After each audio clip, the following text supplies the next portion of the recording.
Coming up is some quick video clips for episode 6, Unprofessional, Inhumane Cops and Hospital Staff Choices with Spiritual Enlightenment Coaching. And it has a little bit of Ruby Frank in here as well. An hour from being dismissed from a Milwaukee hospital. Let's talk about it. This is the heartbreaking moment a terribly sick Oregon man was told by doctors there was no medical reason for him to be there anymore. There's no medical reason for him to be here anymore. Descamps is showing signs of failure to thrive. So weird. It's just not necessary. They're trying to exaggerate this.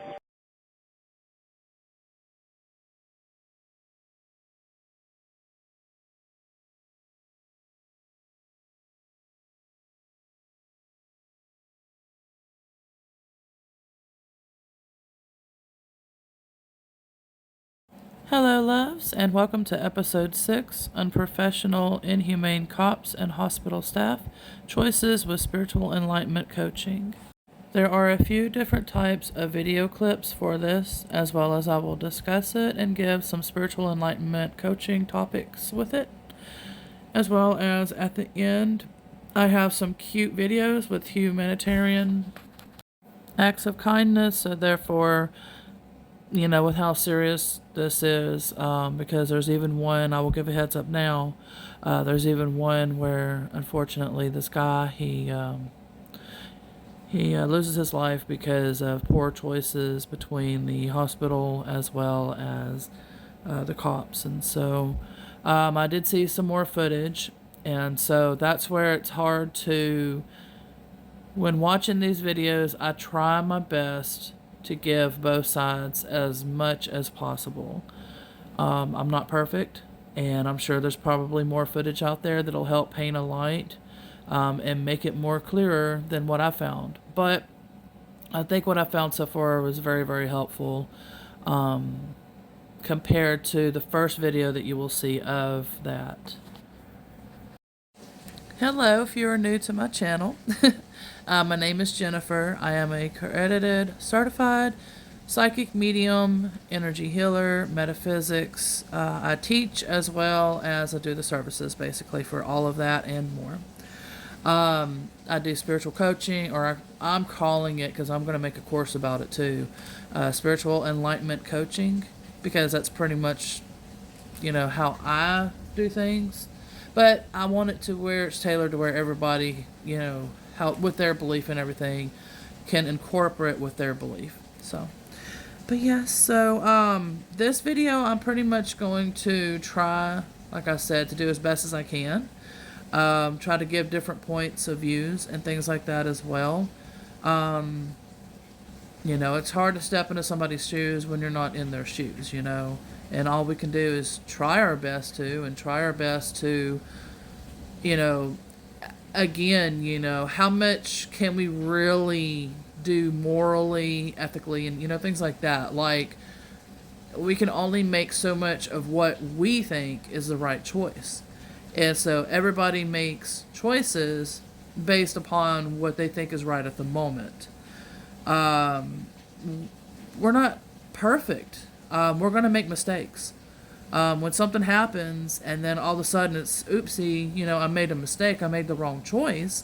Because later on you see, like, why you made the wrong choice, and hopefully you learn from it. And that's what I'm doing with these type of videos, is they're intended for educational purposes as well, to where hopefully these mistakes don't happen again, kind of thing.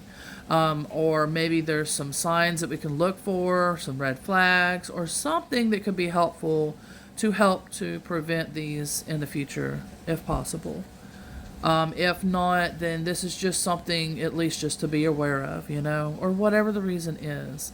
And so I'm just hoping that it is helpful in any kind of way. Alright, so this first clip coming up is going to be about this man that basically, this female cop ended up trying to do something very, very, very naughty and wrong. Something you definitely do not do. You don't tamper with stuff or cause Meet Calvin You'll Riley. see. He's being It's stopped coming by the right up Tallahassee very Police soon. Department on South What Monroe. I'm going to do afterwards, I'm going to let the videos play. She'll place And then evidence of an after empty each liquor video, bottle in you're going to Riley's hear me car talk a before little bit arresting about him it, for give an some alleged spiritual DUI. enlightenment, Riley's license coaching is suspended, ideas, and things and like officers that. decide to arrest Riley We'll on go a from first there. offense for his suspended Would license. you be willing to do some voluntary field sobriety exercises? Not really. Okay. Here, go ahead and step out of the vehicle for us. They didn't tell him the consequences of refusing that voluntary test. Just go ahead and face the corner of the car for us. Your license is After suspended, detaining so Riley, we're gonna- they ask him if he smoked any marijuana. Mr. Riley, I got a quick question for you. No problem. So I smelled marijuana in your vehicle. Did you recently smell? No. Once he's arrested for driving with a suspended license, they can search his car. Officer Oliver leaves the car, does a 360, and then goes back in the car, retrieving a sealed liquor bottle and pours it out. That was the sound of the seal on the liquor bottle breaking. Here's another angle. While Officer Muth questions Riley about marijuana Did again, somebody else smoke in your car earlier? Oliver tosses the empty bottle into the passenger seat. They don't find any marijuana in the car. Here's Officer Oliver implying to Officer Muth that the empty bottle was likely what was in a cup in Riley's center console. Cover where like the knee would sit. There's an opening, and he had it like tucked. Okay. And then the whatever he had in his cup also smelled. Then Officer Muth tells a senior officer that they found open alcohol in the car, in both a bottle and a cup. Did y'all search the car? Yeah. Okay, nothing in there? No. Well, okay, so he had a bunch of alcohol stashed in there, but Nothing open or anything? yeah, open. Oh, okay. Yeah. Alright. Yeah, in his like Tervis in the center console, he had a mixed drink, and then under his knee, he had a like little bottle of vodka tucked away. When officers group to discuss the case, they all ask each other if their body cameras are off. Still on. Any evidence of that? Marijuana. Yeah. Are you still on? The video ends at this point. Riley's arrest report states, quote, "A search of Riley's vehicle yielded a small bottle of vodka that was opened in a pocket in the driver's seat cover." Riley's case begins on Friday, April 5th in the Leon County Courthouse in Tallahassee.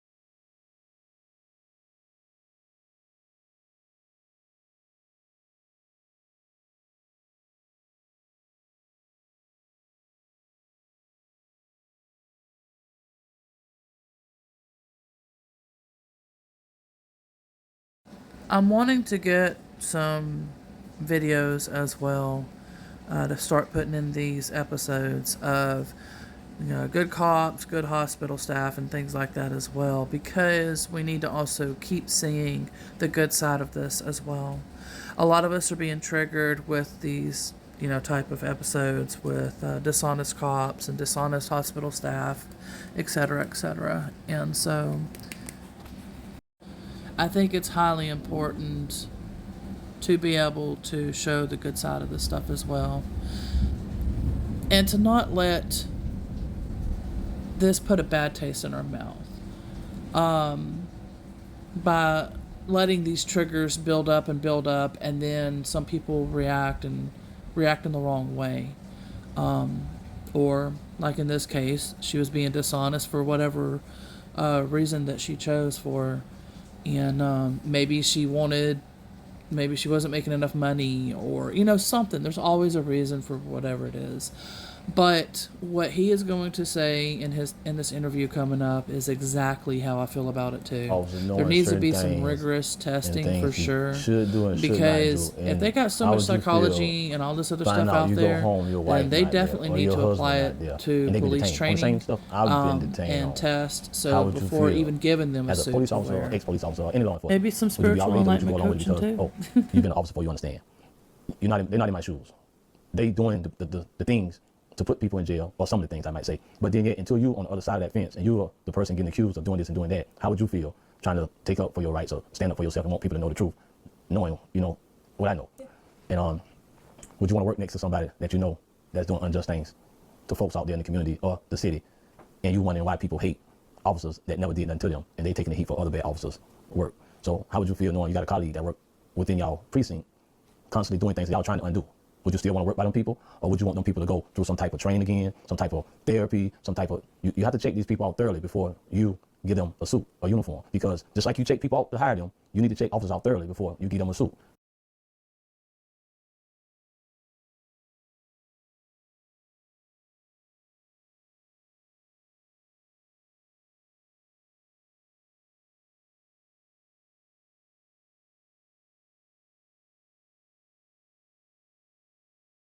Coming up is a very heartbreaking video. This is the one that I was talking about where he loses his life because of poor choices between hospital staff and police officers as well. Unfortunately, they're bickering like children, and that's going to be the second part. So the first one you're fixing to see is a different one than what I'm talking about right now. The other part is going to be the second video. It's going to be by a news station that covered that video. And so after the video plays, I will go ahead and give more input of some spiritual enlightenment coaching and anything else that I feel that will be helpful as well. I couldn't give much to the previous one because the guy basically was already saying what I was feeling, and I just pretty much, the little bit that I said is, what I could say with it. And coming up, like I said, is going to be the first video of this, and then the second video is going to be a news station that covered Milwaukee it. Hospital. Let's talk about And it. like I said, it's very heartbreaking. So, some of the people on the comments were saying it's a certain name that he was started with an A, I think. And it looked like when he was yanking up that maybe his organs were shutting down and he was in severe pain. Most often used to reference children who do not gain weight at a healthy rate. He's been evaluated medically. There's medical problems for him. This is a chronic problem. He's not thriving chronically, but there's no medical reason for him to be here anymore. And it's all behavioral. Yep, 100% behavioral. Hey, Gene. I'm Officer Cleary with Milwaukee Police. Can you hear me?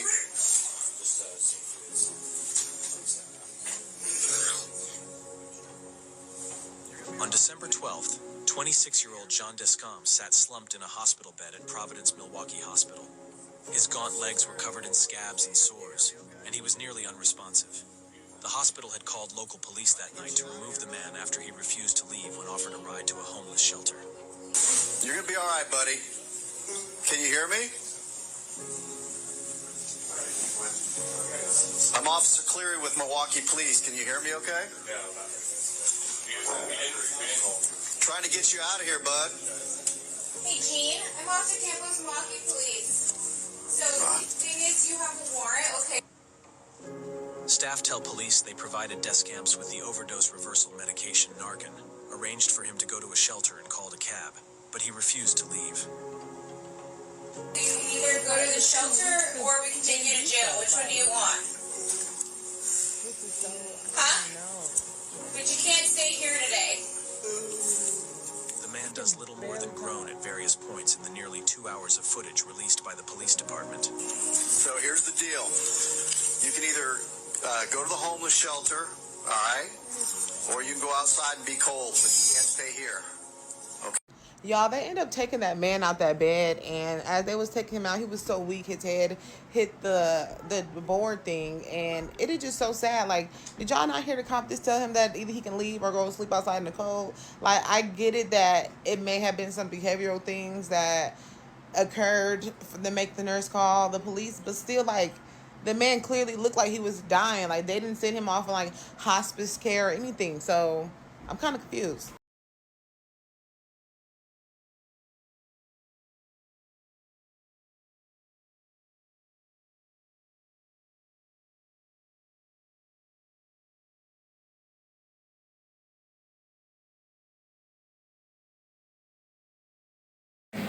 This was an unnecessary tragedy that should not have happened for someone to lose their life because of poor judgments and choices and stuff that was being made.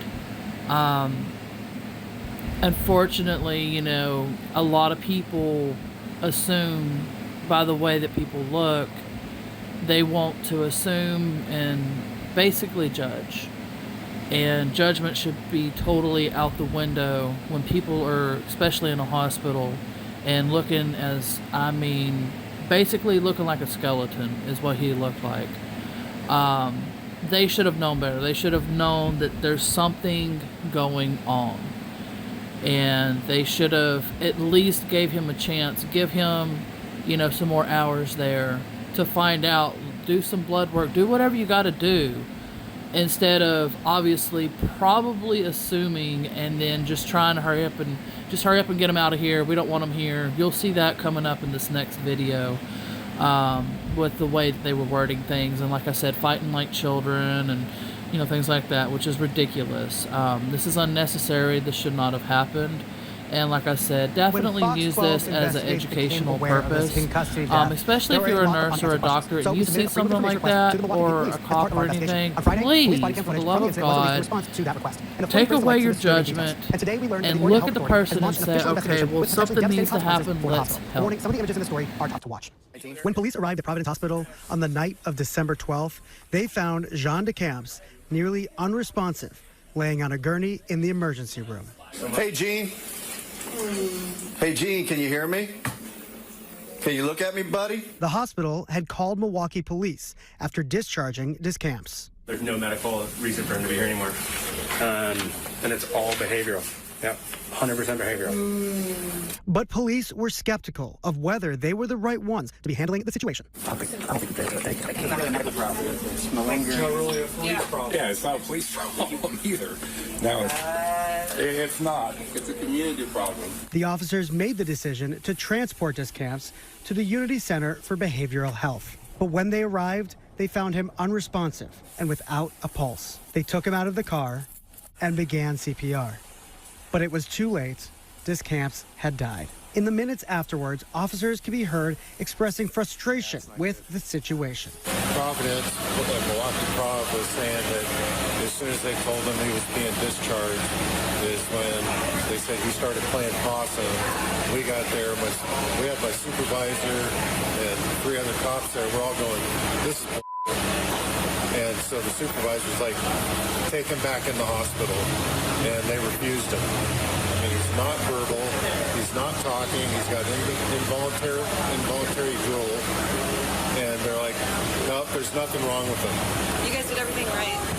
Under federal law, emergency rooms are required to treat and stabilize anyone who needs care, regardless of insurance or legal status. The Oregon Health Authority tells us that there is now an investigation underway, and that the hospital was notified that it was in an immediate jeopardy situation, which occurs when, quote, a hospital's noncompliance has placed the health and safety of care recipients at risk for serious injury, serious impairment, or death. The investigation has the potential to threaten Providence, Milwaukee's ability to receive Medicare and Medicaid reimbursement for services if they are found to be out of compliance and fail to fix the situation. On Friday, Providence, Milwaukee said in a statement, in this case, we fell short of our goal of providing safe, reliable, compassionate care to our patient. The Milwaukee police said in a statement, through our initial and ongoing review, we see every indication that our officers were trying to improve Mr. DeCamp's situation by getting him additional care and treatment. I mean, they use the word medically, he's medically fine. You're like, he's not medically fine, It just pisses me off. That guy does not need to be dead right now.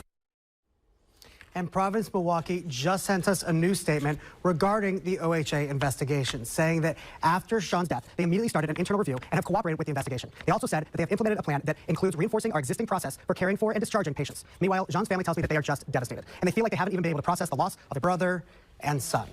Reporting in studio, Ezra Kaplan.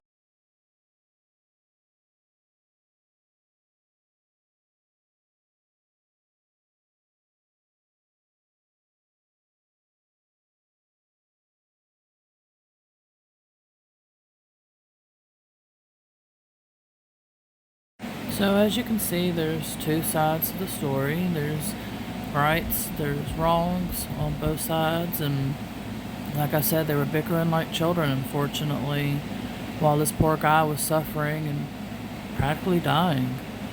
And so, yeah, again, like I was saying earlier about the judgments, put that outside, don't use that, don't assume, don't, pretty much, let's get to the source of this, let's figure out what's going on, like they're trying to say, you know, playing possum. Seriously, the poor guy is literally jerking in pain, skinny as a rail, and literally drooling and moaning.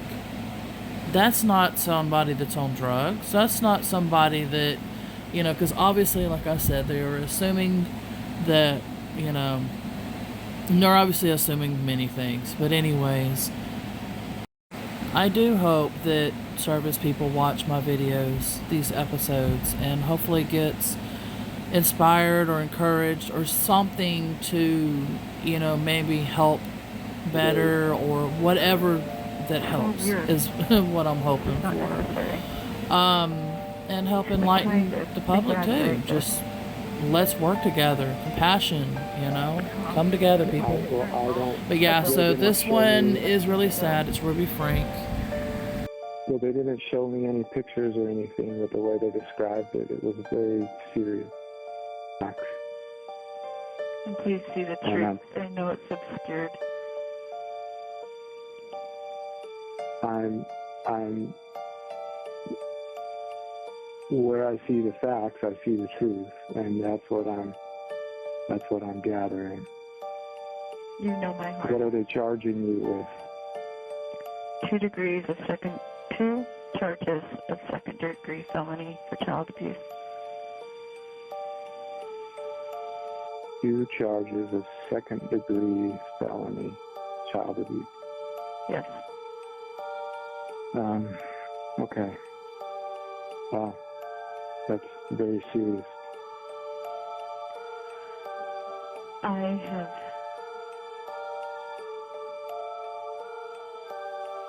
They're going to be in the hospital for 3 days.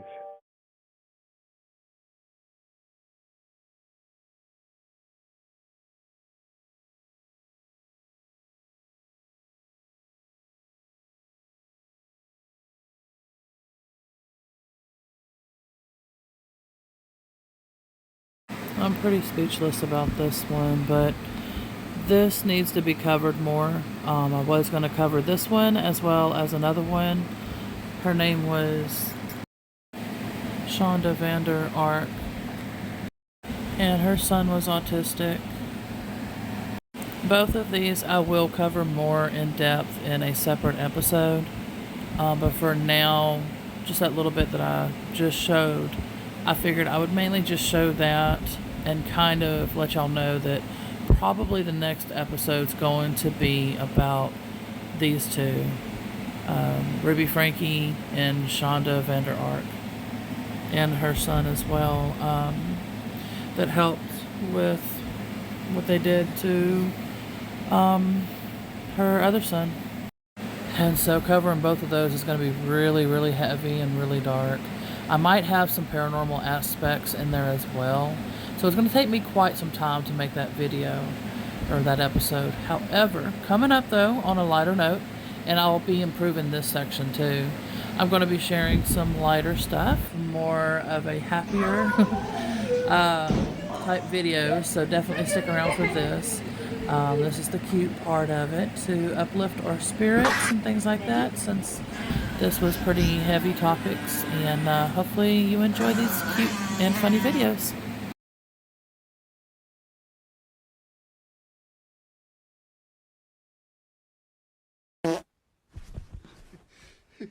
Toby. Unharmed. You know, I've dealt with wolves and bobcats and other animals that have been contracted.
acts of kindness to strangers without expecting anything back in return. Just wait until you see the reaction of these folks when they find out their layaway has been paid in full. Their facial expressions are absolutely priceless.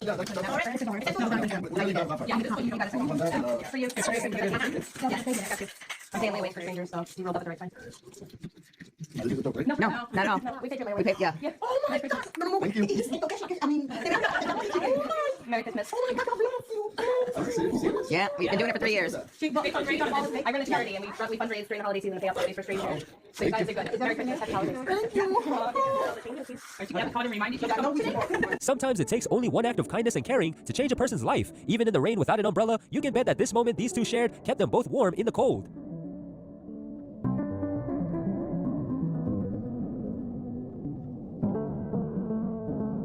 If you're a Christian with debt, give me 10 seconds and I'm going to show you how to get totally debt-free in 6 months or less.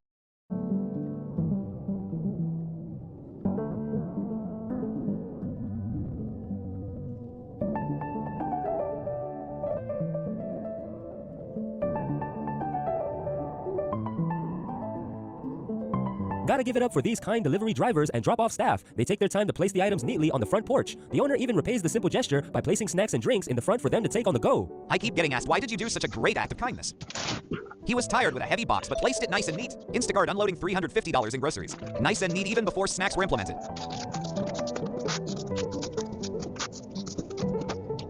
Drivers always take care of my family. These great drivers is what made me put snack and drink stations out.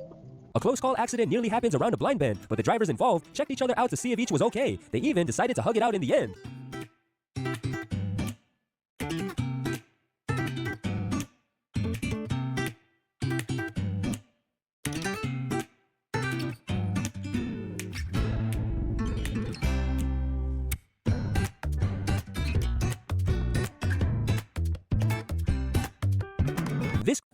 Thank you sincerely for watching. When you reach to the end of a video, you are helping us YouTube creators either get near monetization, like me right now, or maintain theirs. So any watch time by watching our videos truly helps bless us back in return. A free way of saying thank you back. And commenting and liking and sharing, also rewinding, really helps us too. So we can continue to create the content that you like. That helps us afford to pay for living and any medical or holistic care costs. Some of us, like myself, are raising special needs or disabled or elderly loved ones. So it's crucial in helping us afford the extra costs too, that most normal households don't have to face. Again, we sincerely thank you for all the love and the support that you help with for our channels, Lovely. We're sending you much love, gratitude, and thanks.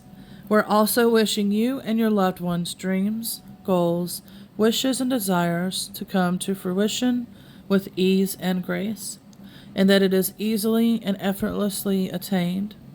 Much love, everybody. We'll see you soon. Bye for now.